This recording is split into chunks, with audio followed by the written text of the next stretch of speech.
esperem que malgrat... Bueno, disculpeu que veig que... Ha començat la gravació, que jo volia explicar-vos que teníem la intenció de gravar aquesta presentació i demanar-vos la vostra ajuda en aquest sentit, si ens permetiu fer la gravació, perquè tenim la idea també després de continuar fent difusió del contingut.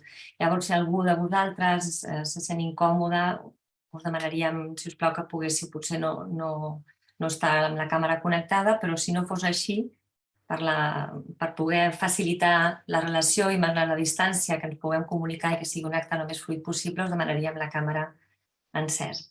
Bé, dit això, soc Berna, la directora de l'Institut de Docència, Recerca i Innovació de la Fundació Pere Claver. Us donava la benvinguda amb aquest acte que dintre del marc del Converses és un acte que també s'emmarca al voltant del Dia Mundial de la Salut Mental. Una qüestió central sobre, sabeu, el títol que ens convoca, el títol té a veure amb el futur de la infància, i amb aquest títol, potser per parlar i per pensar junts amb el futur de la infància, també haurem d'interrogar-nos o comprendre aspectes del present i potser també fer una certa mirada enrere i veure com aquest creixement dels nens, de les nenes i dels adolescents en l'actualitat s'està desenvolupant i visquent. Per tant, parlem de futur, però segurament necessitarem un anar i venir amb el temps per anar entenent quin és aquest futur possible.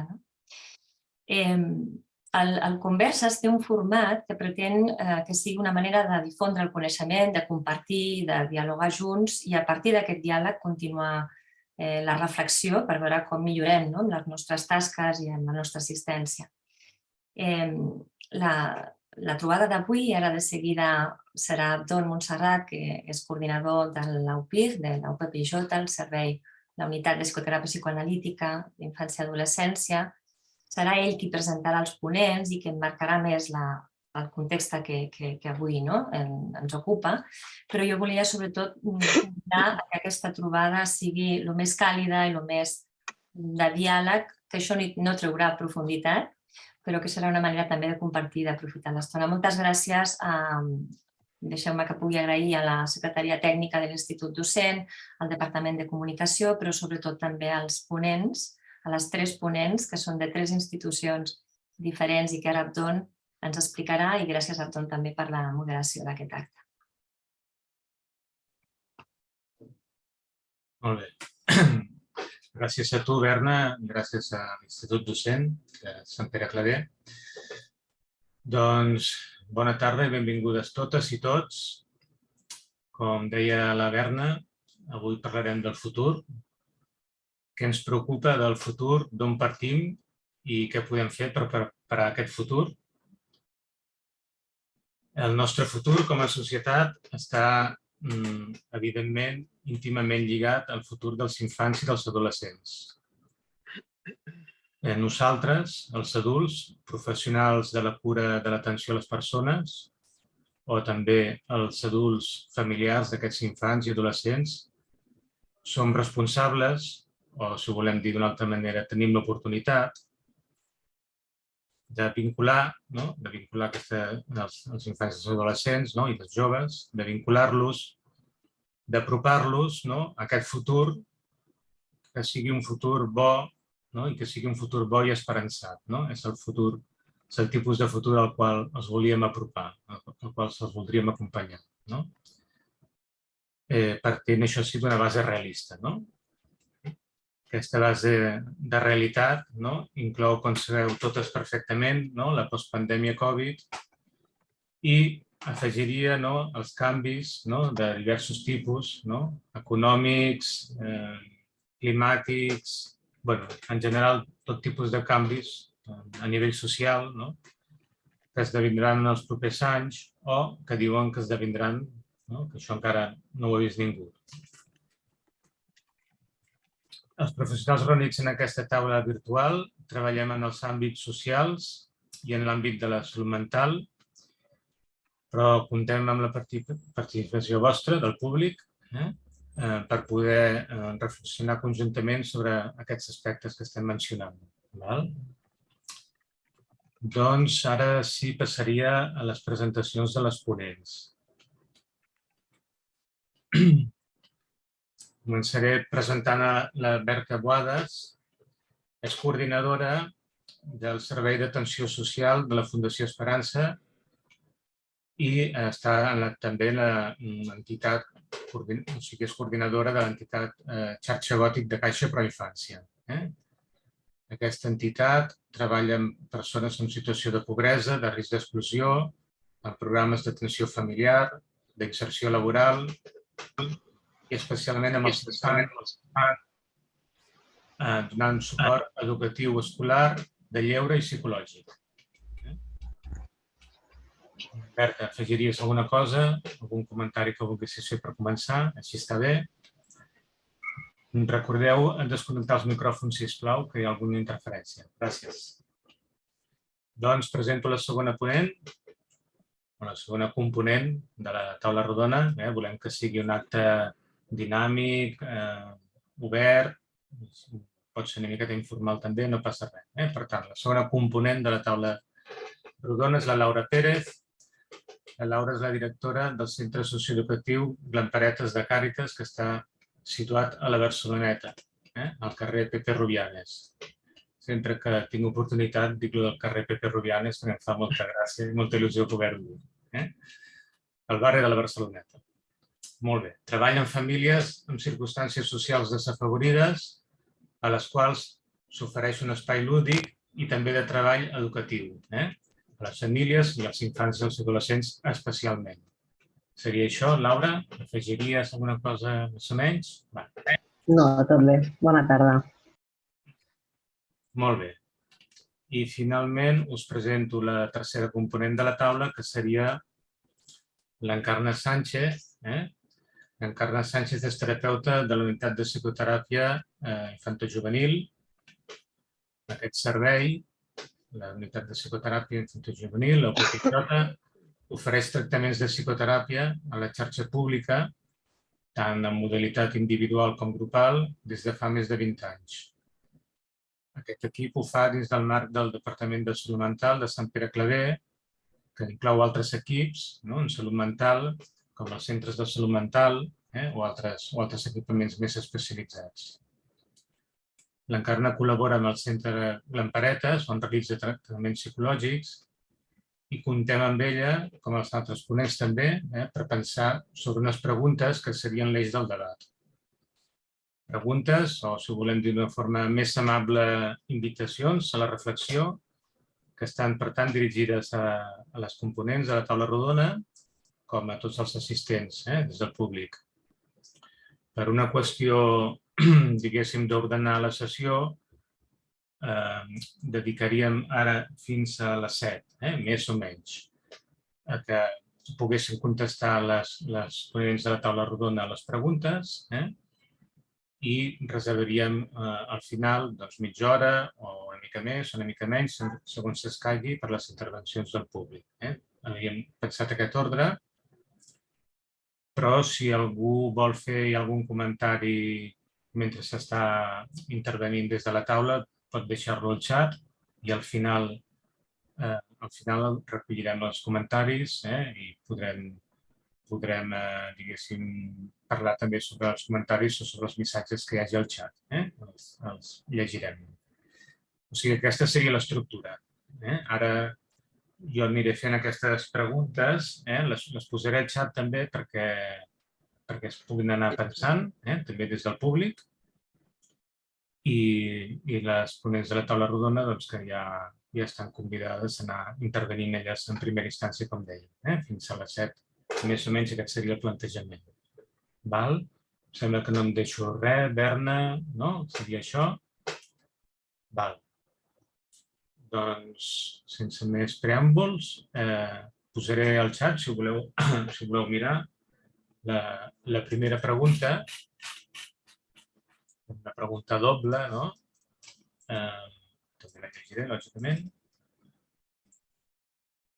És una pregunta doble i una miqueta per emmarcar, per començar aquest diàleg. Doncs la pregunta és aquesta, no? De quina manera pensem que ha incidit la pandèmia en la salut mental i quin augment de la problemàtica s'ha detectat en els darrers anys. Quin augment de la problemàtica es detecta des de la salut mental, però també potser des d'altres àmbits també podrem mirar de respondre. Per tant, havíem pensat poder començar per aquí i havíem pensat potser que l'Encarna Sánchez pogués fer una primera resposta i a partir d'aquí començar el diàleg d'aquesta primera pregunta, després aniran venint d'altres. Quan vulguis, Encarna. Vale, doncs bona tarda a tothom. A veure, aquestes preguntes que un cop que havia estat pensant de com respondre a aquestes preguntes i ara una mica amb el que he escoltat de l'Aptom pensava, bueno, serà una manera d'introduir un tema que sobretot ens preocupa ara i sobretot enfocar-ho de cara també a el que sentim que significarà de cara al futur i el que estem veient cap a on anem, no? Però des d'una cosa molt genèrica. Jo pensava, tots hem patit la pandèmia, tots hem passat per situacions molt dures durant la pandèmia i entenem que és una crisi que ha estat una crisi mundial, que el primer que crec que he de destacar des de salut mental és potser que ha posat en evidència algunes de les, diguéssim, dificultats per poder atendre tota aquesta magnitud de situacions en què ens hem trobat. És veritat que ha puesto com una lupa en aquellas situaciones, perdona que me paso al castellano, en aquellas situaciones, quizá porque al hablar de forma espontánea me sale mejor el castellano, pero como que ha puesto lupa a estas dificultades, ¿no? Por otro lado, y desde el aspecto positivo, pues es que gracias a eso ahora estamos en estas conversas intentando poner hilo a la aguja y pensar cómo poner cada uno de nosotros un granito de arena y poder empezar a trabajar. Es evidente que durante todo este periodo de tiempo ha habido un gran sufrimiento mental que ha vulnerabilizado a muchas de las personas y de las familias y sobre todo de todas aquellas que nosotros hemos recibido. También pensando en los temas que luego vendrán y que también formarán parte del diálogo con mis compañeras, pensaba que por muchas vueltas que le dé siempre acabo pensando en el sufrimiento mental que han sufrido no nada más individualmente nuestros pacientes, sino sobre todo nuestras familias, ¿no? Cómo las familias han tenido que resistir situaciones duras en las que han tenido que mantener el tipo dentro de casa, con sus familias, trabajar a veces teletrabajando dentro de las casas, atendiendo mientras tanto a sus hijos como podían, que estaban en casa, sostener ERTOs, EROs, todas estas cosas que se han ido familiarizando la sociedad durante este tiempo, que han vivido situaciones de crisis, que han tenido miedo al contagio, que han tenido miedo a contagiarse, que han vivido la incerteza, la incertidumbre, la angustia de no saber qué pasaría en el futuro, cuándo se acabaría todo eso. O sea, nos hemos visto expuestos a situaciones a las que nunca habíamos vivido. Es una situación para la que no estábamos preparados. Yo creo que aquí la sociedad se ha tambaleado, unos pilares que a veces creíamos que teníamos, pues han desaparecido. Y como pasa en estas ocasiones, al final se han resentido a nivel individual y a nivel familiar muchos grupos. ¿Qué familias se han resentido? Pues precisamente aquellas familias más vulnerables. Y esto tiene que ver también con todo el trabajo que se hace en Cáritas y en Fundación Esperanza. Grupos sociales, familias que social y económicamente estaban más deprimidas, con lo cual han podido sostener todo esto pues con muchas dificultades. Lógicamente hay tantas gamas y tantas familias que estamos atendiendo que cada una de ellas ha tenido herramientas diferentes para poder sostener toda esta situación.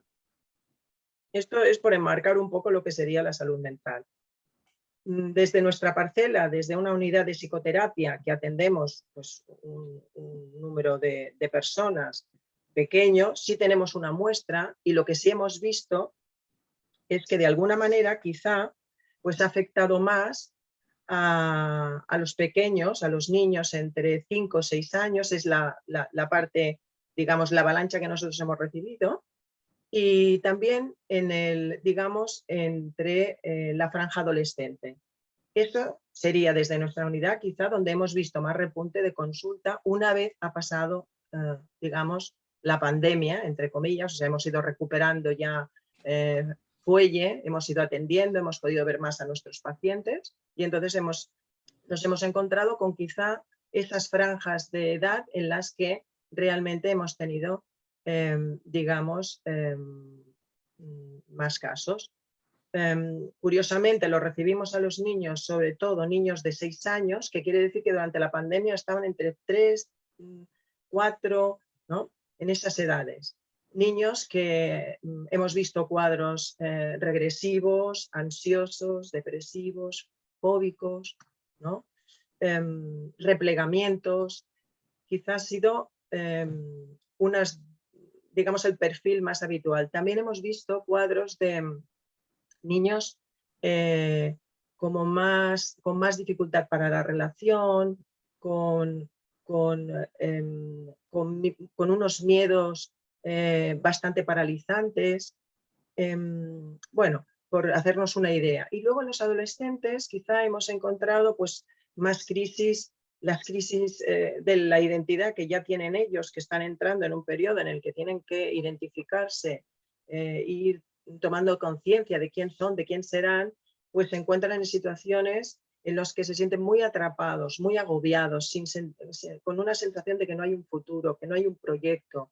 Hemos visto cuadros, se han aumentado los cuadros de autolesiones, de depresión, trastornos del sueño. Bueno, quizá este sería un perfil también dentro de estas franjas de edad, más en la edad de la adolescencia.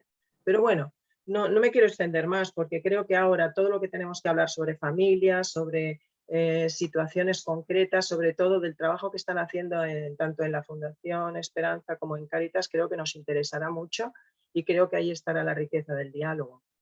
Bueno, muchas gracias. Paso la palabra a mis compis. Molt bé. Gràcies, Encarna. La Berta volia comentar alguna cosa. Endavant, Bert.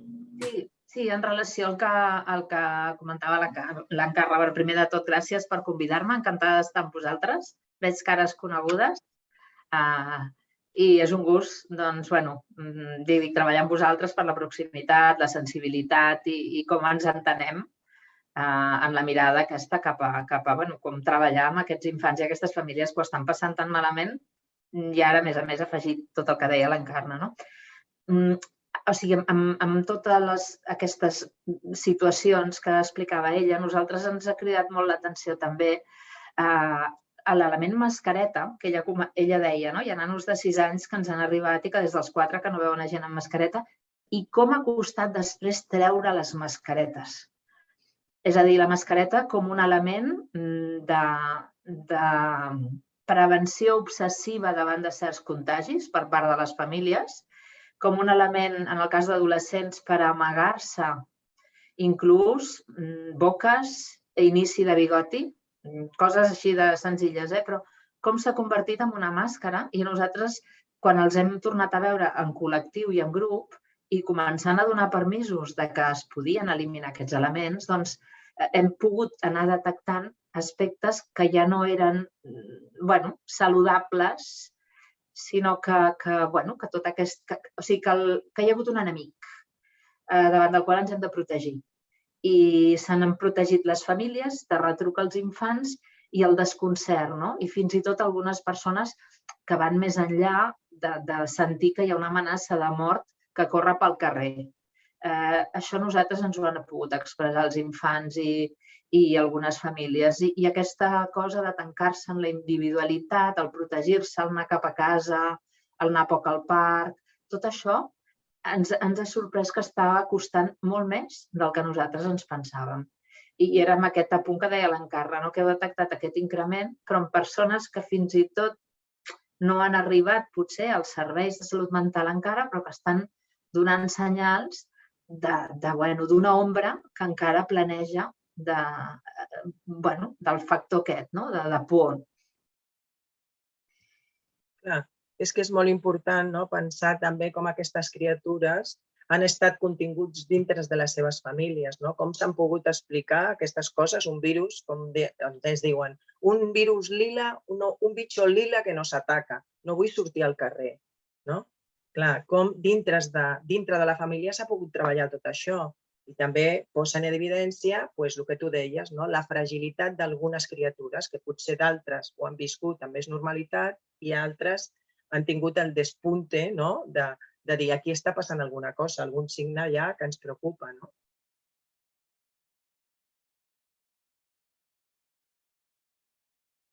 Molt bé.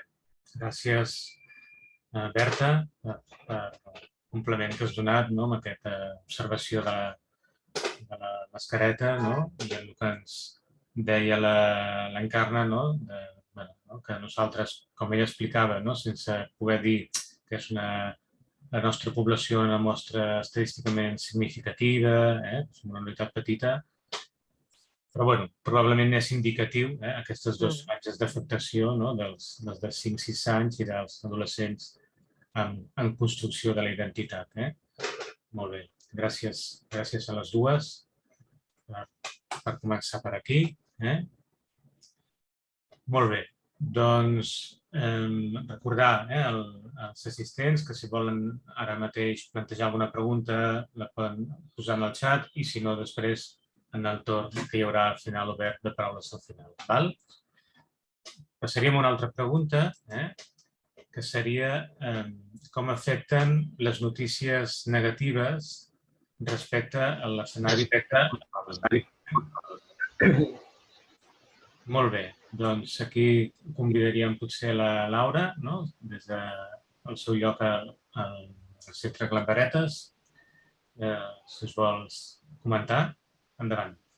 Des del nostre servei d'atenció a famílies en situacions de risc, el que nosaltres veiem és que tot aquest boom de notícies, tota aquesta incertidumbre de què va passar, com estoy, a dónde voy, només que crea inseguretat. I nosaltres des d'aquí treballem perquè ells sentin que hi ha espais segurs i que aquesta seguretat, aquesta sensació de aquí puc estar tranquil, aquí puc estar tranquil·la, els farà avançar en el seu dia a dia. Són famílies a les que nosaltres atenem amb unes situacions complicades, amb dificultats per portar a terme les rutines de la son, la rutina del dia a dia, l'alimentació. Llavors, en el moment en què succeeix la pandèmia, això es perd. I quan tornem a obrir les portes i tornem a dir volvemos a la vida normal, quan ja hem lluitat amb aquestes pors que deia la Berta, amb aquest no vull al parque, la mascareta als adolescents, llavors ens trobem, i ara què? Doncs ara tornem a començar amb els més petits a instaurar aquestes rutines, a instaurar aquests hàbits, que és una tasca difícil.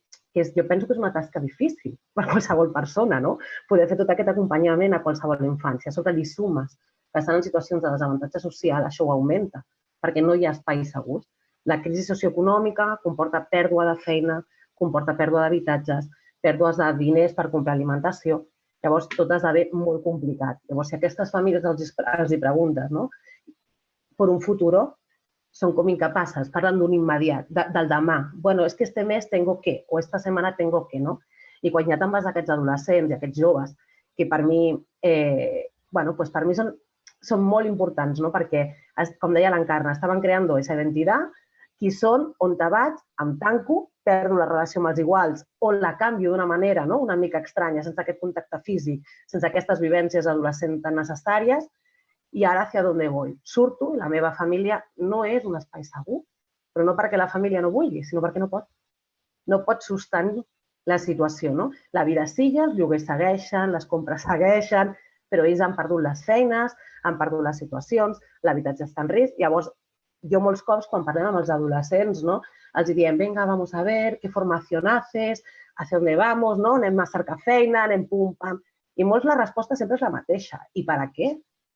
Ellos diuen que para qué, pero si es que da igual, si es que a ver, es que mi madre tiene que pagar esto, es que yo no sé si nos van a echar del piso mañana. Llavors, clar, això fa que perdin els seus objectius.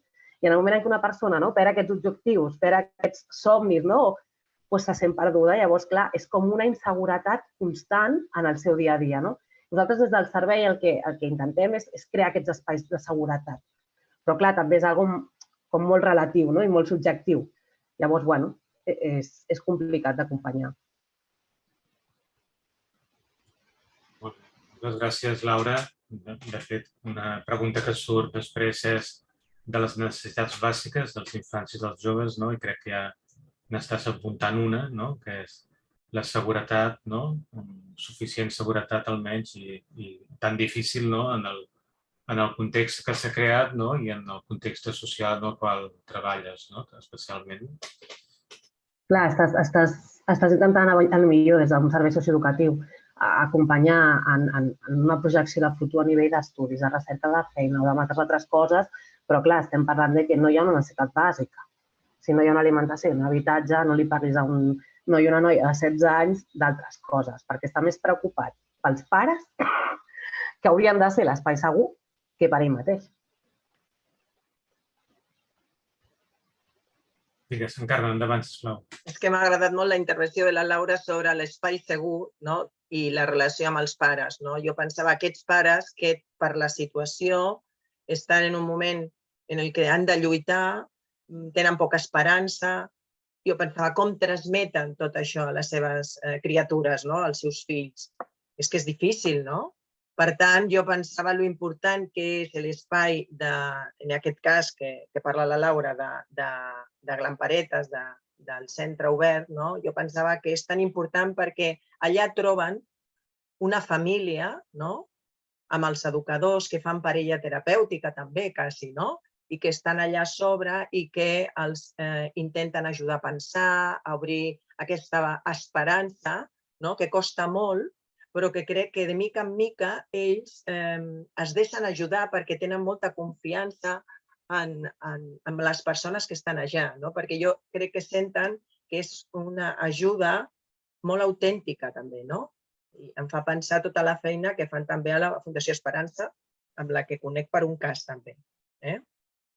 I volia apuntar això perquè crec que aquest espai i aquestes hores que estan fora, que estan allà al centre, són moments de molta qualitat i molt repartit. Jo afegiria, clar, sumant amb el que dieu vosaltres, que no és sumar alegries, precisament, però que aquest context global que fa que molts projectes de família quedin estroncats perquè les famílies creixen, els nois es fan grans.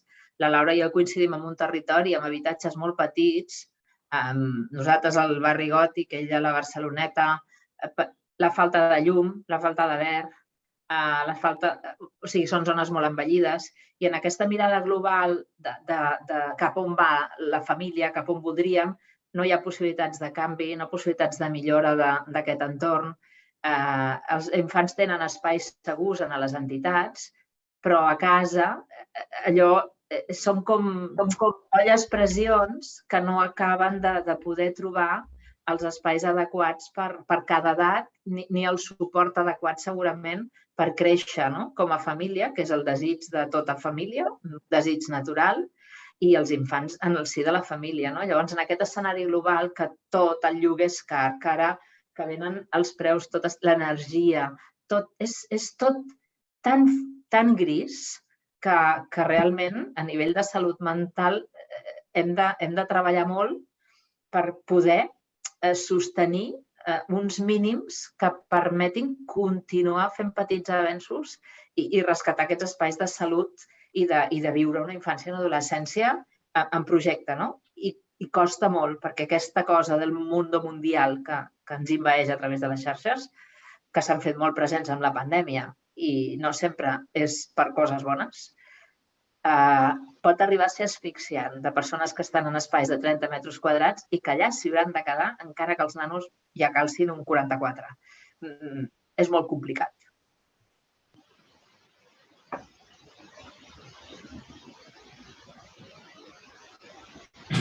Molt bé. Gràcies, Berta. Crec que esteu parlant. Sí. Hi havia una mà alçada per intervenir. Carme Ríos, em sembla que potser estarà bé també que puguem permetre'ns la interlocutar entre tots. Val. Jo havia pensat que era per al final les intervencions del públic, però com preferiu, quan vegis, Berna. Sí? Que es puguin anar intervenint ara ja, potser? Què et sembla, Carme? Bé, no volia interrompre, no? Sinó aportar, diguéssim, i després en el final continuar, no? Però pensava tot que el que estàveu parlant, sobretot també afegir, no oblidar-nos de les morts que han hagut en avis, en famílies properes, que la situació, a més de totes aquestes dificultats, és de treball en dol, en dols continus, de totes aquestes pèrdues, d'aquesta seguretat, de tot el que parlàvem, però també amb relacions afectives importants que han afectat molt a les famílies i per posar-lo en el context de que és un perfil que ens arriba també de famílies i de nens amb dol, per tenir-lo present. Gràcies. Gràcies, Carme, perquè efectivament és un apunt important, especialment important no oblidar-nos d'això. Si ens oblidem no podem fer el dol, precisament. No podem ajudar a fer el dol. D'acord. Passaria, si us sembla, a una altra pregunta, o com dèiem, motiu o excusa pel pensament, per pensar de forma compartida aquí totes. I un altre aspecte que ens preguntàvem, molt relacionat amb això que n'hi hem dit, que és què pensem que és especialment rellevant, que és especialment important a nivell preventiu per fer de cara al futur. De cara al futur comencem a plantejar què podem fer. Fins ara potser ens hem centrat una mica més en l'escenari i hem anat apuntant coses, però potser ara poder pensar més directament sobre el que pensem que a nivell preventiu seria el més important, el més rellevant, els camps on podem incidir en aquest panorama que anem descrivint.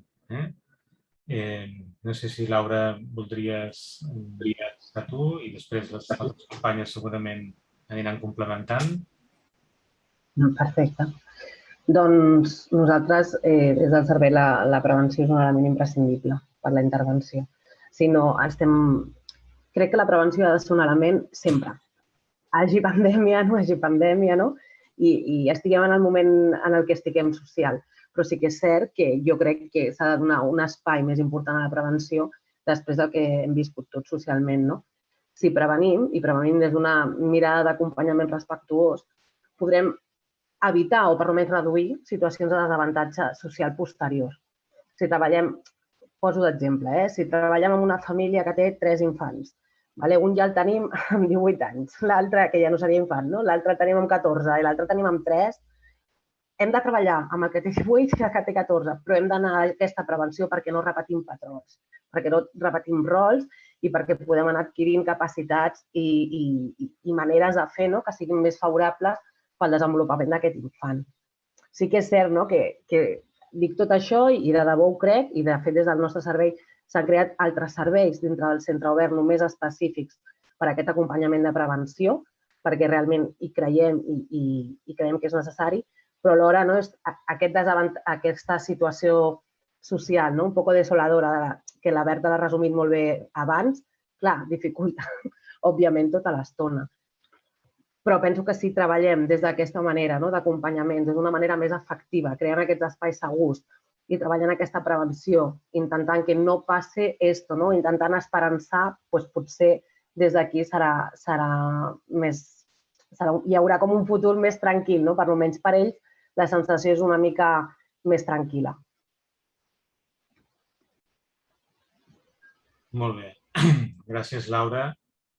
Em feies pensar en un company nostre psicòleg, l'Enrique Herr, que sempre parlava de l'important i de l'urgent, i que el perill és molt sovint a quedar-nos aclaparades per les urgències, que sempre n'hi ha, i ara estem en una època, com heu explicat, que n'hi ha moltes i es preveuen moltes, però precisament l'important de la prevenció com una cosa que ens ajudarà molt en el futur i crec que ho has explicat molt bé, sigui quin és aquest exemple de la família amb els nens de diferents edats. Sigui quin sigui l'escenari, tenir un racó per això, per la prevenció. Digues, Laura, sisplau. Perdona, i nosaltres des del servei molts cops amb aquesta manera de dir, bueno, ¿y qué hacemos? ¿Cómo trabajamos la prevención? ¿Y cómo hacemos? I pum i pam. A vegades va haver un moment que vam dir, prou, potser hem de deixar de fer i hem d'estar. I ja està. Creem l'espai, convidem i anem evolucionant. I no fem, estem. Perquè potser també hi ha un punt en algunes famílies de un cop ja hem sortit de la pandèmia, ja estic aquí treballant rutines, entonces me vuelvo como obsesivo y venga, tengo que hacer esto. No, prou, parem. Perquè això també afecta la salut mental. També afecta a que tu et trobis millor, aquest estrès també que genera aquesta ansietat de solventar. Llavors, crec que també s'ha de tenir en compte el parar i a vegades estar més que fer des de la nostra posició.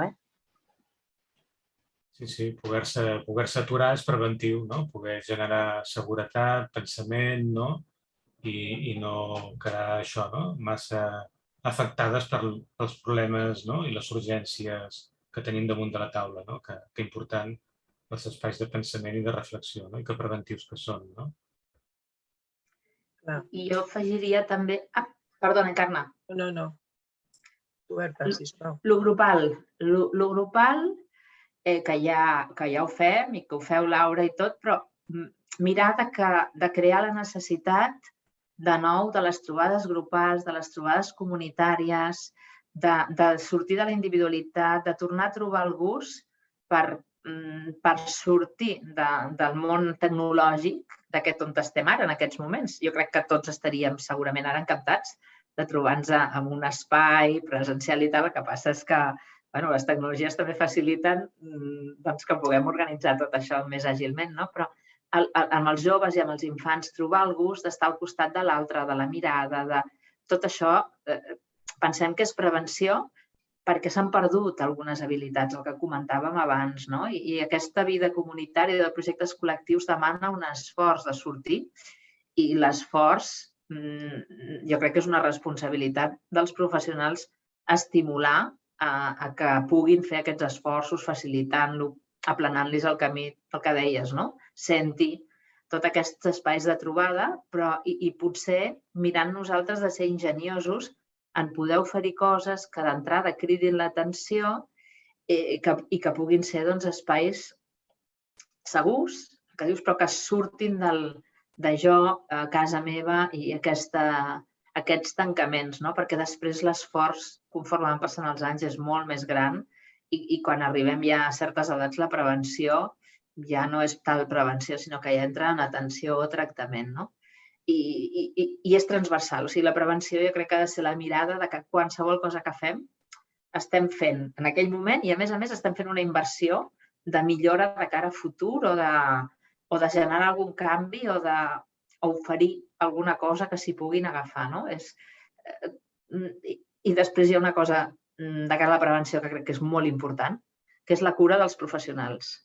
Perquè si nosaltres estem cada dia tibant perquè surtin, perquè ens hem de cuidar. Ens hem de cuidar. I el que dèieu, espais de reflexió per nosaltres també, com aquest d'avui, com les supervisions, com... És prevenció per nosaltres també, menys baixes, més salut mental dels professionals, més alegria de veure'ns, sentit de l'humor i oxigen. Sí. I llavors això reverteix, evidentment, en que tinguem ganes de veure les persones amb les que treballem que estan al pou pobres, Però si nosaltres no hi som, doncs segurament la cosa anirà millor. Gràcies, Berta. L'Encarna volia comentar alguna cosa també?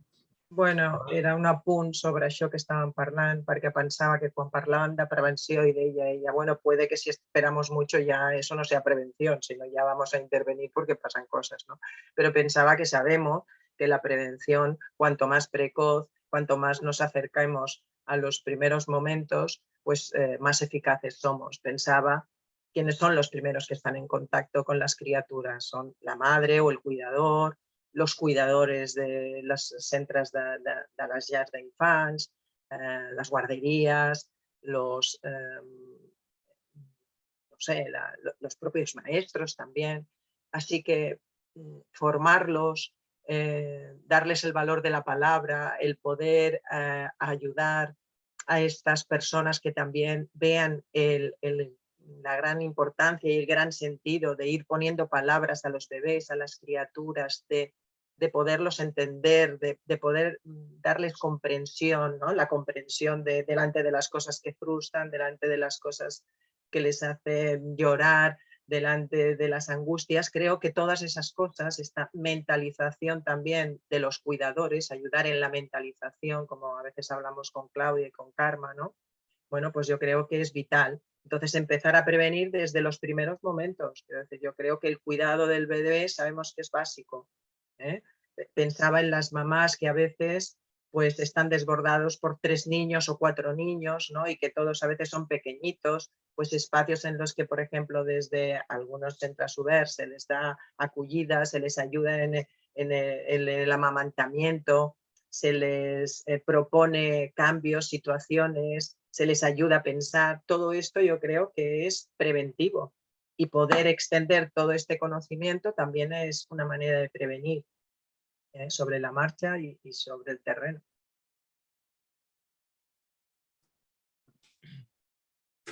Molt bé. Doncs gràcies, Encarna, també per aquesta ampliació, per aquesta aportació. Passaríem a la penúltima pregunta. La posaré aquí en el xat, que és en relació al paper de les famílies. Ja n'hem començat a parlar una mica, però potser podem enfocar-ho ara de forma més directa. Ho poso aquí. Aprofito per comentar també que haureu vist que les companyes de comunicació, la Eli i la Cristina, a més de les preguntes, han anat penjant continguts que potser poden ser d'interès en relació a les entitats que estem a la taula rodona. Molt bé, doncs, Berta, potser aquest aspecte ens podries avançar una mica de tu, sobre el paper de les famílies, ja hem anat dient coses. Endavant, sisplau.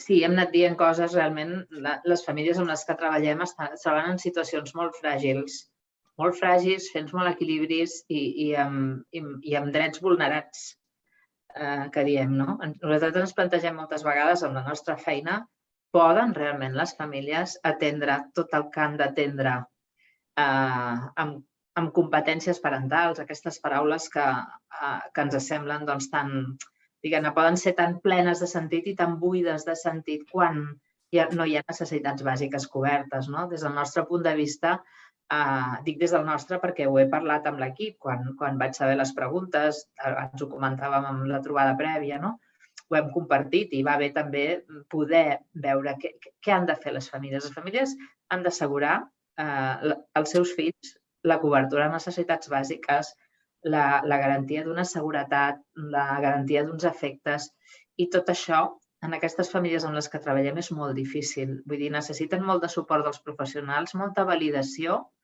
fan el que poden, però per altra banda percebem nosaltres un desconcert, per una banda, desorientació i desesperança a vegades, perquè quan diem desconcert és no saber la situació laboral, econòmica o fins i tot l'habitatge, si serà renovat o no un contracte. La desesperança de situacions que són al llindar d'estar en depressió o estar només en una certa situació de tristesa, desesperança, però que no acaba d'avançar, que no acaba de sortir perquè el context no acompanya. Com podem enfortir les famílies? Nosaltres penso que els professionals que treballem amb les famílies, amb aquesta mirada integral que diem i global, mirem de recollir l'àrea laboral, l'àrea de salut, o sigui, reconèixer totes les àrees educatives, cada infant, cada adult, les seves necessitats, la relació de parella, però si no hi ha necessitats bàsiques cobertes com alimentació, ingressos, habitatge, la fragilitat, sempre passen coses. Les nostres famílies, les companyes que esteu a la xarxa Proinfància, atenent a famílies, quan cancel·len visites, a vegades és que sempre els hi passen coses. Són famílies que tenen molts imprevistos per la incapacitat d'anticipar, de pensar i ajudar a prevenir, o sigui, evitar aquestes situacions, preveure-les, és oferir unes mínimes seguretats amb voluntat política i amb mesures d'estat de suport real a les famílies. I, per altra banda, també les famílies moltes vegades en relació a la salut mental dels seus fills tenen moltes pors i això és un tema que nosaltres en l'equip ho apuntàvem. Poder-los donar les seguretats de que tot allò que són professionals, que sou professionals de suport, hem de poder entrar en el llenguatge de les famílies que puguin deixar-se ajudar des de la salut mental, la psicologia i en determinats moments, si hi ha necessitats de medicació, també entendre-ho. La família és que és la bisagra. Els professionals podem estar a una banda i la família és la bisagra cap a tot el que li passa a cadascun dels seus membres. No es diu bisagra en català, però bueno, disculpeu-me. Frontissa. Frontissa. Mira que és bonica la paraula. I llavors és això, que ens trobem... A veure, per nosaltres, com a treballadora social, de les coses que em fan més mal a mi, i ara suposo que aquest espai queda gravat, però bueno, ningú s'ho agafi malament, és fer derivació dels bancs d'aliments. El dret a l'alimentació hauria d'estar garantit. I els bancs d'aliments jo crec que són la mostra més flagrant del fracàs de l'estat del benestar, que la gent hagi d'anar a buscar aliments en un lloc perquè no pot adquirir-los pels seus propis mitjans. Ho dic exagerant, perquè fan una funció molt important, ens treuen de molts apuros, hi ha bancs d'aliments conceptualment pensats com supermercats, vull dir que... Però, esclar, és que anem als temes molt de necessitats bàsiques. Llavors, la família que no té casa és una família que no pot pensar. La família que no té casa, no té alimentació garantida, és una família que no pot entendre les dificultats de lectura del seu fill. Que un nen de 4 anys que encara no diu cap paraula et diu, bueno, un dia u otro hablará, no hay ninguna persona mayor que no hable. No, no. Per què? Perquè no ho poden atendre. Aleshores, el paper de les famílies, diries, jo crec que tots el podríem descriure. Jo diria, quin és el paper dels professionals cap a les famílies?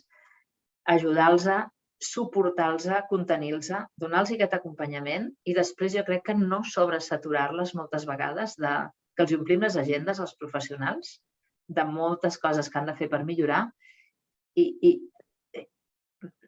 Vull dir, barrejo una mica, Don, el paper de les famílies i el nostre, perquè som els que els reconeixem i fem plans de treball, que són estupendos, però no sempre arribem on nosaltres voldríem per això, perquè van caient resortes. I bueno, treballar acompanyant, estant al costat de, això sempre, aquesta paraula que està tan de moda i que és tan difícil de fer bé, l'acompanyament.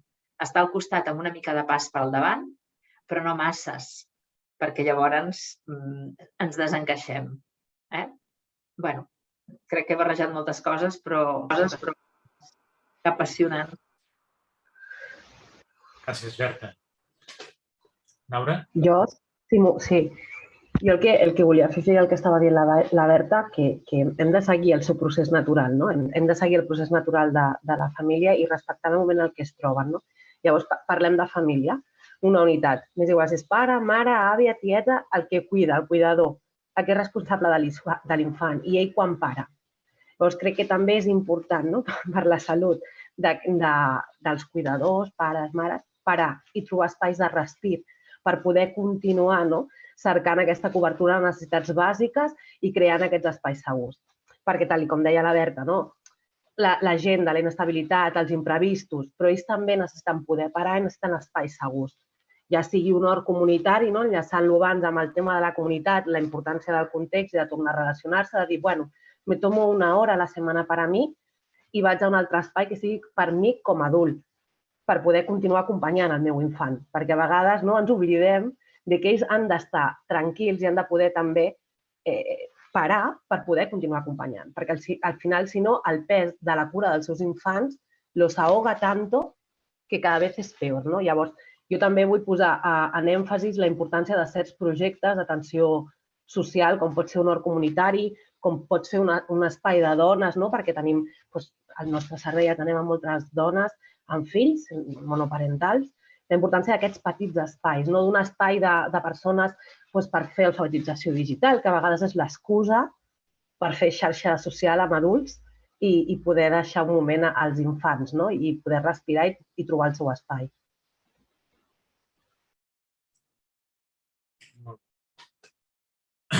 Moltes gràcies, Laura.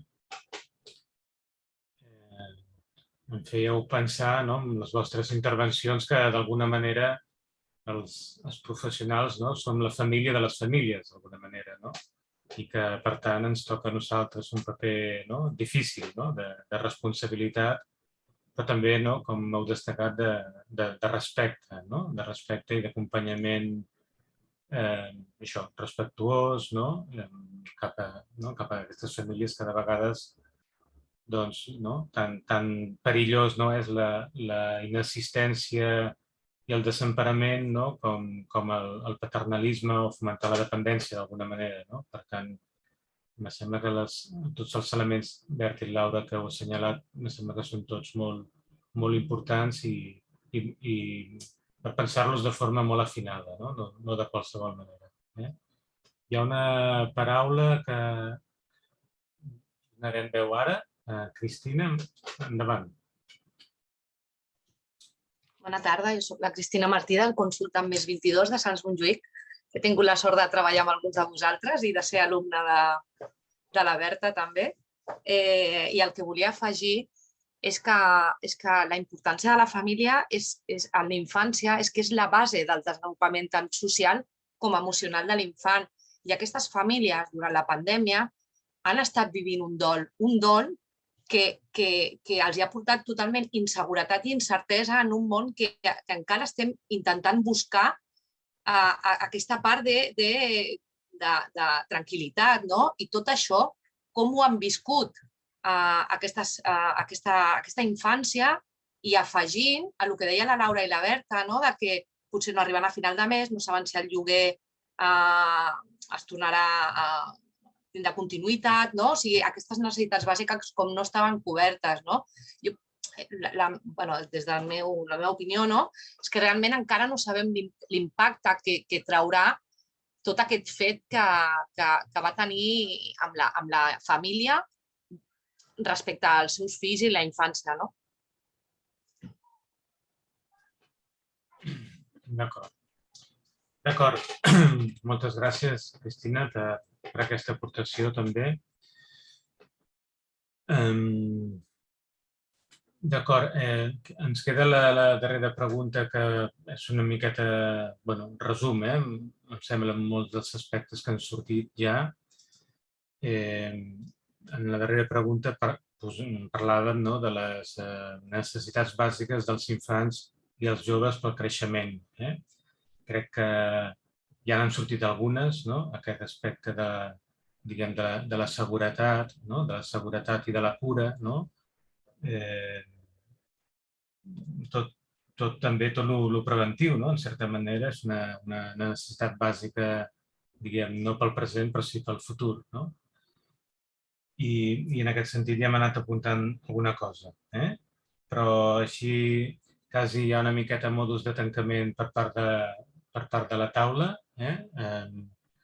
Us convido també, si voleu, a apuntar alguna cosa en aquest sentit. Ara posaré la pregunta al xat de quines serien les necessitats bàsiques dels infants i dels joves pel creixement. Repeteixo, a més d'allò que ja hi ha anat sorgint. Berta, no sé si voldries, per anar tancant la taula, comentar alguna cosa al respecte o amb el que ja hem dit ja seria suficient? Sí. Algunes coses les hem dit, amb la Laura i l'Encarna també, clar, des del nostre punt de vista, els infants han de tenir seguretats per créixer sans, per poder fer una vida saludable, els infants, els adolescents, els joves. Han de tenir referents estables. Les famílies amb les que treballem, doncs alguns infants tenen referents estables, altres no tenen referents estables i aquestes inestabilitats d'afectes, de vincles, són molt trasbalsadores en les seves vides.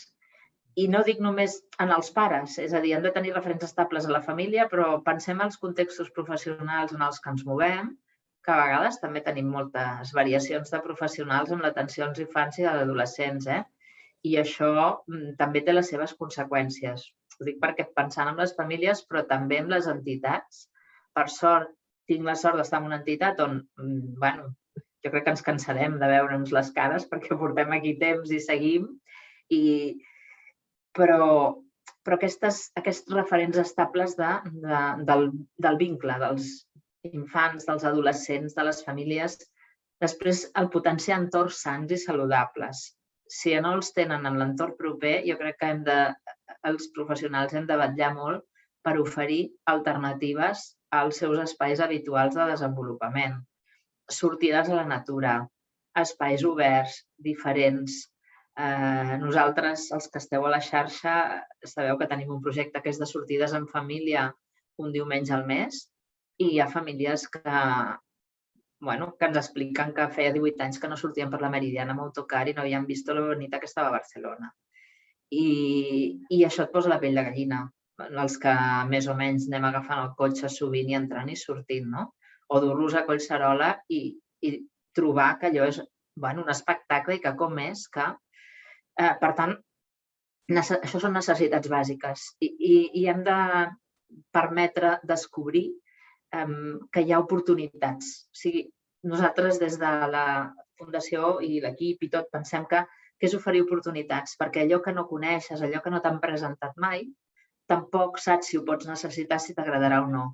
I a vegades les famílies es retreuen molt, però hem de ser perseverants, hem de seguir insistint, perquè necessitats bàsiques als infants de moviment, d'aire lliure, educatives, d'assistència sanitària, de salut mental, tot això ho tenim, però anar una mica més enllà. Espais educatius flexibles. Nosaltres ens plantegem moltes vegades que l'escola, el model escolar que tenim és molt rígid per molts dels infants amb els que treballem nosaltres. I a vegades els centres que acollim els infants en activitats extraescolars, en horari extraescolar, reproduïm, pot ser que caiguem en el risc de reproduir determinats models d'una certa rigidesa per edats, per espais i tal. Hauríem de mirar de cobrir aquesta necessitat bàsica de que té cada infant de ser diferent, de moure's com ell, de sentir, de pensar, i perquè trobi el seu espai. La reforma educativa no la farem aquí, avui en aquesta taula rodona, i veurem. Però poder ser això, sortir nosaltres i crear coses diferents, no? I el foment de l'esport, què dir, no? És una necessitat bàsica i potser us estic dient coses molt òbvies, però clar, treballant al barri gòtic, és que n'hi ha que no veuen la llum del dia a casa i quan venen aquí al centre et diuen és que aquí puc fer els deures sense encendre la llum, no? I tu dius, aquest és el gran valor que ens dones, doncs benvingut sigui, després ja ens en trobaràs d'altres, però aquestes necessitats bàsiques de qualsevol criatura. I a vegades ens oblidem que els nostres nanos han de poder fer coses que puguin ser una mica diferents dels que ja els hi tenim programades en itinerari. El que ens costa a nosaltres que una família substitueixi les hores de mezquita a l'estiu per hores de casal d'estiu. Perquè l'estudi del Coran per ells és important en el cas dels musulmans, però són espais tancats, és una dinàmica que no és ni de moviment, ni... substituir, complementem-ho, busquem, però és cobrir necessitats. I en els infants, quan els hi crees necessitats, s'hi agafen. L'infant que el banyen abans d'anar a dormir i dorm més bé, demana als seus pares que el banyin abans d'anar a dormir. Si no ho ha tastat, no ho demanarà. L'infant que veu verd un cop al mes, els dirà als seus pares que vol anar a veure la neu aquella, encara que sigui pujant al terrat i veient al fondo uns piquitos blancos. Si neva, perquè amb el canvi climàtic, no sé, una altra cosa ens haurem d'inventar. Generar oportunitats, perdoneu que... Però seria això, no? Mirar les necessitats bàsiques. Són tantes amb un infant que jo crec que si podem generar-los-hi, doncs benvingut sigui. Obrim i després donem respostes, clar, però obrim una mica. Molt bé. Gràcies, Berta. No sé si, Berna, havies demanat intervenir ara. Berna? Bueno, volia... No. Encarna? Vinga, Encarna primer, doncs. no, perdona, no, que té la mà alçada. Tu primer, Encarna. Tu ets més important. Endavant. Muchas gracias. No, a ver, es que la Berta realmente me ha emocionado con lo que nos explicaba, ¿no? Entonces me hacía pensar en las terapias también, en mi práctica, ¿no? Cuando voy y trabajo con estos chicos. A mí me llamó mucho la atención un día que uno me dijo, hablábamos de las navegaciones, de los viajes, del futuro, era un adolescente, ¿no? Y entonces me explicó que él no había bajado, o sea, que no había pasado del Paseo de Borbón. O sea, la Barceloneta es un cuadrito pequeño. Que no hubiera traspasado un paseo que es como la apertura al mar, ¿no? A mí me llamó muchísimo la atención porque ya das por sentado muchas cosas cuando estás trabajando con los niños, ¿no? Con estos chicos y con los nenes. Y de repente es como que tienes que hacer un criterio de realidad en el que te tienes que situar en su mundo para poder entender muchas de las cosas que te dicen y para poder interpretar de alguna manera lo que te están explicando. Y para mí ha sido una gran riqueza trabajar con todas estas familias y con estos niños porque me han dado la oportunidad de valorar muchísimas cosas que a lo mejor para mí antes, cuando decías lo de la luz, ¿no? Bueno, todos esos detalles tan importantes, pero como profesional pienso que para nosotros es un gran esfuerzo podernos colocar también a estos niveles, pero también nos ayudan pues, a tener una perspectiva diferente en todo lo que es el contexto donde trabajamos, ¿no? Y creo que es de gran interés, por decirlo de alguna manera, el poder compartir espacios de este tipo. Bueno, para mí ha sido un gran, digamos que me lo tomo casi como un gran aprendizaje, como si estuviera haciendo docencia, o sea, como si estuviera aprendiendo. Así que, bueno, muchas felicidades por lo que exponéis y por lo que hacéis. Gràcies, Encarna. Berna, endavant. Es que es bonito escuchar porque transmitís muchísima sensibilidad, ¿no? a todos estos factores que decías, los espacios, las experiencias, lo que comunican. Es esta riqueza de cuando uno entiende que la salud mental se juega en el desarrollo y en los vínculos, en la seguridad, ¿no? Es esta mirada tan bonita que a veces socialmente se pierde o no siempre se puede mantener esta mirada. Lo digo porque muchas veces quedamos atrapados más con cosas más parciales, más reducidas.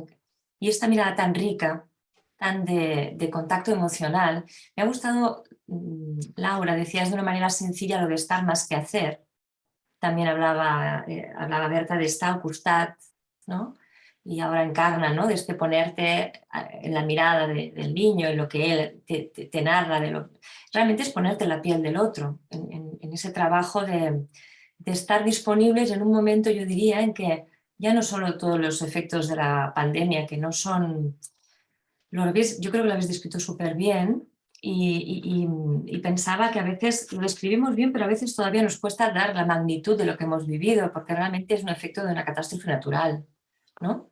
En el sentido de todo lo que ha movilizado socialmente, los efectos, los tiempos que requieren que cicatricen ciertas heridas o que no sintamos los miedos, o que socialmente recuperamos algunos hábitos, es un efecto grande, importante, ¿no? A veces es un poco como irreal incluso, ¿no? Lo que ha sucedido, es una situación extraña, pero quería señalar esta cuestión de la sensibilidad, del estar en un mundo en el que han pasado cosas graves, grandes, y que además estamos tan ocupados a veces, ¿no? Que incluso estamos, pero no estamos. Podemos estar en cuerpo presente, pero con la cabeza en otro lado, ¿no? Y eso también las familias, no solo porque estén deprimidas o con el impacto de la pobreza seria que muchas tienen que afrontar y que es muy injusto, ¿no? y genera, ¿no?, mucha frustración, sino también porque vivimos en una sociedad que no nos pone fácil estar. Hay demasiados estímulos, demasiadas velocidades y tenemos que luchar un poco para ese freno que nos permita conectar emocionalmente de esa manera más fina, ¿no? Y luego tenía una pregunta, a ver cómo la veíais, porque yo creo que los efectos en los adolescentes, aquellos que han cogido la pandemia en edades adolescentes o preadolescentes que ahora ya están, ¿no?, en 14, 15, 16, 17, en esos márgenes es bastante visible el efecto de la pandemia, ¿no?, yo creo. Lo vemos incluso en estudios, en trabajos, pero se ve en la sociedad, ¿no? Pero yo tengo la sensación que los efectos en los niños son bastante menos visibles, han quedado más ¿no?, en los hogares, pero que eso puede dejar algunas huellas también. Entonces, los que trabajáis más con niños, no sé qué impresión tenéis, qué sensaciones, porque para mí es como un enigma. Yo tengo la sensación de que esto irá saliendo poco a poco. En los adolescentes ha sido más como un poco una pandemia, no la pandemia, el malestar expresado, ¿no?, que nos pone ahí con... Pero en los niños y niñas.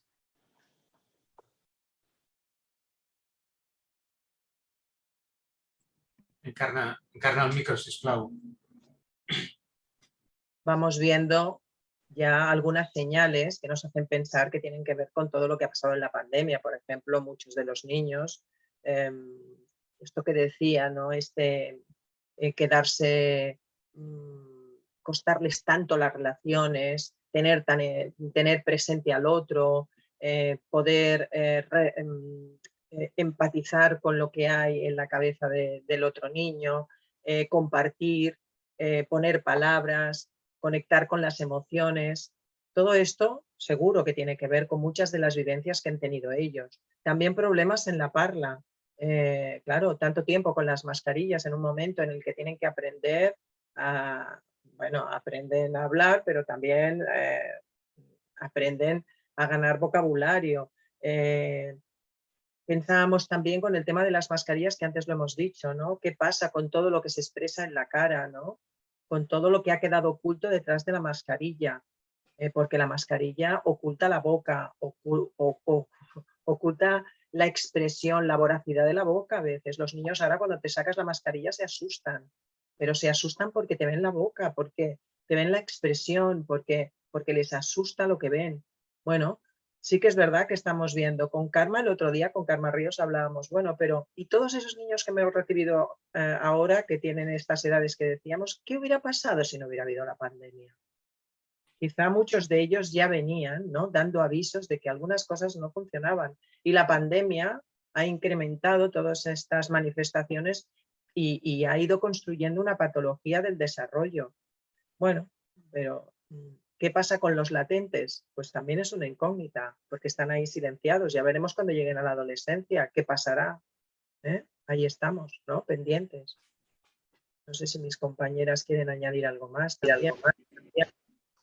Bueno, yo solo añadir que, bueno, reforzando un poco lo que estás diciendo, ¿no? Sí que desde el centro valoramos la importancia de volver a hacer juegos más en grupo, más cooperativos. Siempre se han hecho, ¿no? Pero a lo mejor una tarde fem jocs de taula y entra un parchís o entran juegos de dos, pues intentamos eliminar esto. Intentamos volver a juegos, ¿no?, donde el grupo pueda ser más grande, donde haya más cohesión de grupo y que esos juegos sean más al aire libre, que sean más en la calle y que vuelvan a ocupar un poco las plazas, los parques, ¿no?, y esos sitios que al final son los sitios que les pertenecen, ¿no? Y volver a trabajar, ¿no?, a través del juego todas estas relaciones entre iguales y todos esos conflictos o esas cosas que a lo mejor hubieran surgido de una manera más natural si no hubieran vivido la pandemia.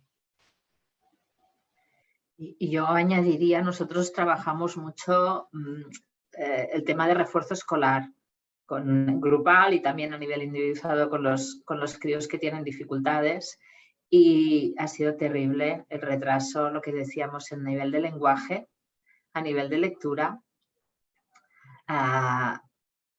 O sea, estamos niños en quinto leyendo casi nada y con las dificultades de comprensión que esto significa luego para muchísimas áreas, no solamente específicamente en determinadas asignaturas o materias, eso no es en habilidades de comunicación, en habilidades de lo que decíais, ¿no?, de expresión facial, pero de vocalización, de poder saber estar entretenidos con una lectura que la están entendiendo, que la pueden disfrutar, ¿no? Bueno, como consecuencia del uso de las tecnologías y de unas imágenes que se mueven y lo hacen todos solas y fomentan la imaginación, pues hay que recuperar això del poder. O sigui, és que nosaltres ara hem fet l'espai de lectura, hem reformat tota la seu on estan els nanos, precisament per generar-los un espai de confort, amb coixins i tal i qual, amb contes, perquè puguin tornar a agafar l'hàbit de llegir, perquè és que estem esgarrifats de com han començat el curs, com van anar les notes a final de curs, el fracàs escolar que no es medeix per si superen o no els cursos, sinó que estem, i en el territori on estem, totes les escoles, diem, han baixat nivell l'escola o ha baixat nivell la població, ha baixat, ha pujat, què ens està passant, no? I tenim tot un gruix d'infants amb greus dificultats per tenir habilitats per aprendre lo bàsic y para desenvoluparse. Yo aquí introduciría un otro factor que todos hablamos de las pantallas, pero a mí me ha preocupado muchísimo el uso, abuso que se está haciendo de las pantallas en niños pequeños. Y me preguntaba qué efecto también está teniendo todo esto en el desarrollo de estos niños, porque claro, pantallas que los tienen completamente abducidos, quiero decir, que es fácil estar mirando esas pantallas, están llenas de refuerzos, de luces, de cosas que les hacen estar muy atentos, teniendo que esforzarse poco, porque la pantalla busca su atención. Claro, cuando estos niños abandonan la pantalla y tienen que ponerse en modo escuela, donde tienen que hacer un esfuerzo de atención, donde tienen que empezar a tener curiosidad por las cosas, cuando tienen que empezar a explorar, ¿cómo se compaginan estos dos pasos, ¿no? Estar pasando de un periodo en el que han consumido muchísimo todo esto a un momento en el que luego los colocamos, los llevamos a la escuela, los colocamos en aula y les digo, y ahora tenéis que estar atentos. ¿Cómo debe de influir en la atención a la hora de poder aprender? ¿Cómo puede influir en la frustración que deben de sentir cuando no aprenden como ellos quisieran, cuando ellos tienen que hacer un esfuerzo a los que no son capaces de sostener? Porque no están entrenados en la atención, no están entrenados en la curiosidad, porque se han entrenado en estar mirando una pantalla que se lo ha dado todo, con lo cual la curiosidad ha quedado completamente anulada. Es una reflexión, que a mí me preocupa porque estoy viendo también como una consecuencia que creo que sí, que tiene que ver con las horas que han dedicado durante todo el tiempo que han estado confinados y que se ha convertido en un uso habitual ahora, más que de lo que era antes, ¿no? Que ja era. Jo añadiria una cosa, perdona, em dona. Per acabar, sí. Endavant, endavant. Abans has parlat, Encarna, de les criatures petitones. A veure, no només la pantalla d'ells, sinó la de la seva mare que no els mira. És a dir, llavors arriben a escola i hi ha un mestre que els està mirant tota l'estona i diuen, i què fa? Què mira? Que tinc algú que m'està mirant tota l'estona si a casa no em miren tanta estona. O sigui, hi ha un desencaix perquè els pares, per la comoditat o pel que sigui, però aquí ja no tenim estrat social, és terrible. En el transport públic ho veiem tots i això provoca en nanos dificultats, van amb els ulls baixos, no et sostenen, com si s'haguessin d'amagar, i això ho veiem en el dia a dia, que quan venen de l'estiu, després ja els anem recuperant una miqueta més, no? Ja tornem a mirar-nos cara a cara. Però els períodes de vacances, de Nadal, Setmanes Santes i tal, ho notem força, això. Ningú se'ls ha mirat gaire i ells han estat mirant a una altra banda. Són nens abandonats, no? Abandonats de la mirada i, per tant, el que realment crea aquests llaços i aquests vincles, no? Amb una mare, amb un cuidador, no? És algú que et mira, que et desitja, que té ganes d'estar amb tu. Imagina't una mama que està ocupada, a vegades treballant i fent altres coses, però de vegades amb el mòbil, no? Molt bé. Gràcies, Berta i Encarna. Seguim amb les paraules. Ha demanat la paraula la Clàudia Vázquez. Endavant, Clàudia.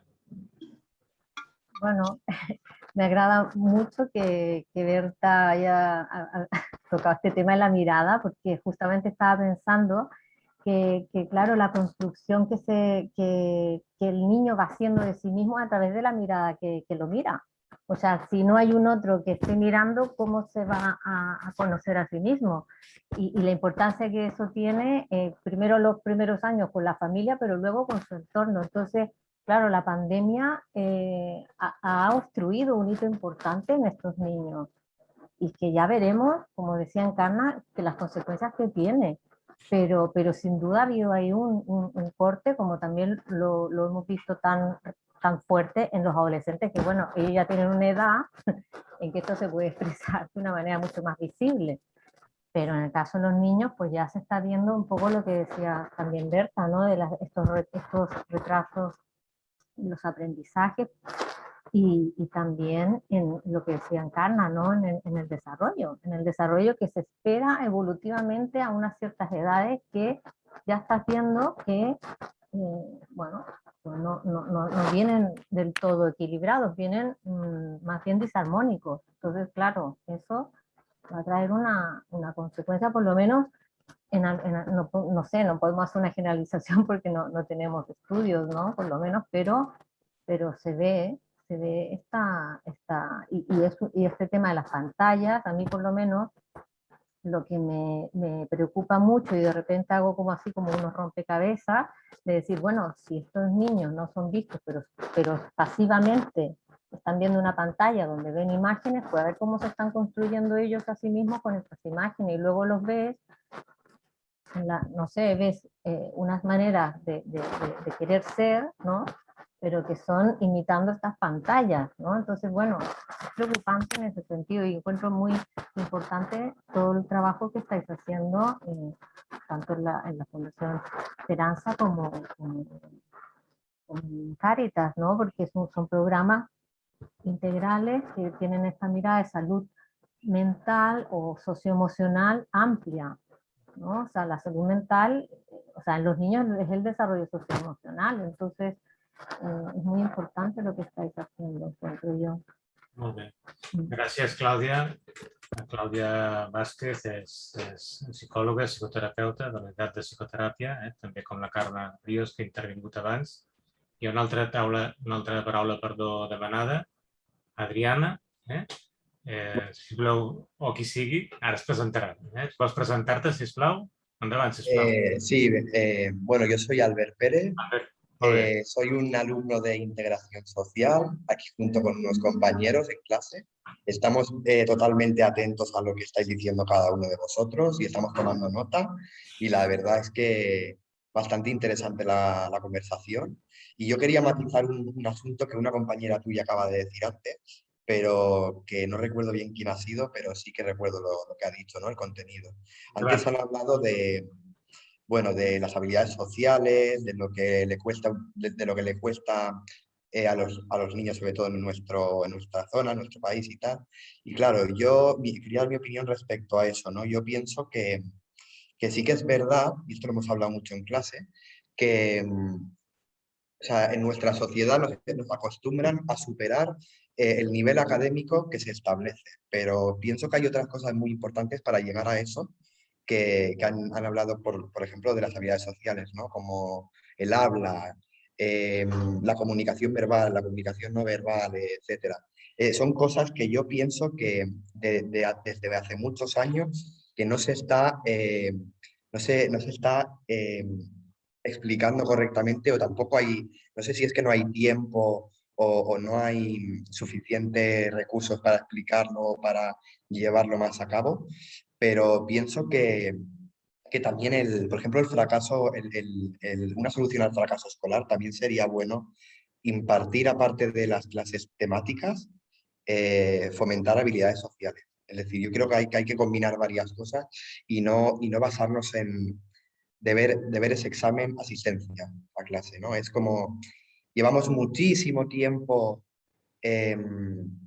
basándonos en lo mismo y yo creo que hay que impartir nuevas cosas que yo creo que es el gobierno principalmente, no sé si Enseñament también, que probablemente, pero creo que tanto Enseñament como el gobierno, como más que nada los de arriba, ¿no? Deberían de hacer quizá un planteamiento sobre esto. A nivel general, no hablo de ciertos colectivos ni de ciertos colegios, pero creo que generalmente sí que deberían de impartir nuevas no materias, pero nuevas habilidades sociales para mejorarlo, para ir mejorando en las escuelas a día de hoy. Gracias. Muchas gracias, Alberto.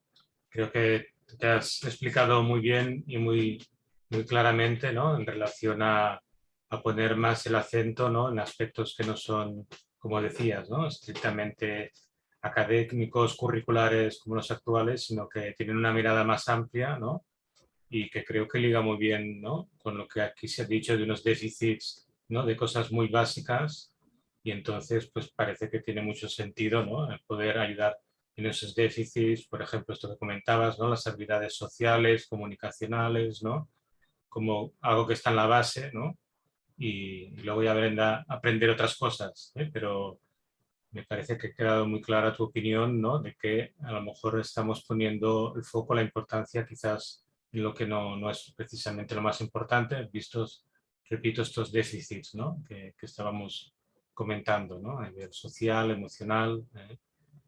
Bueno, gracias, Alberto. No sé si alguna paraula més. Tenim encara uns minutets.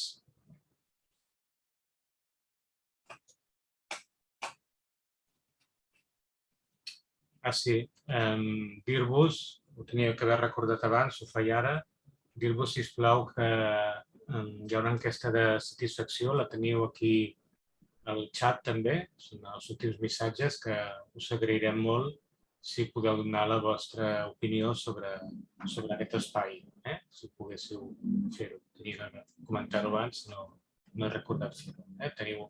Ho teniu en el xat, l'enquesta de satisfacció o de valoració,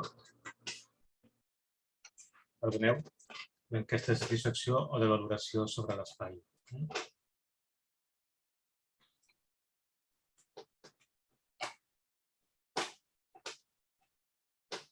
Yo me preguntaba sobre el hecho de hacerlo por Zoom y que estemos, ¿no?, en diferentes espacios, excepto este grupo de integradores sociales que me ha parecido genial, que están acompañándose, ¿no?, en este escuchar y estar juntos. Me parece...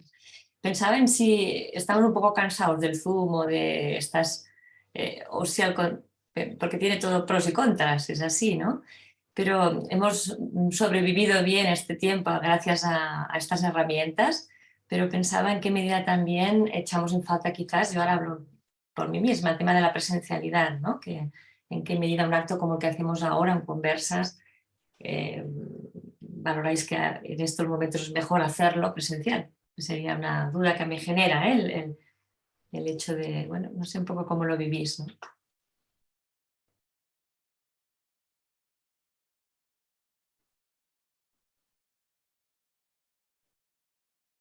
Bueno, en todo caso, recollirem les opinions, no?, que ens arribin i adaptarem, no?, properes trobades a poder-ho fer d'una manera o d'una altra.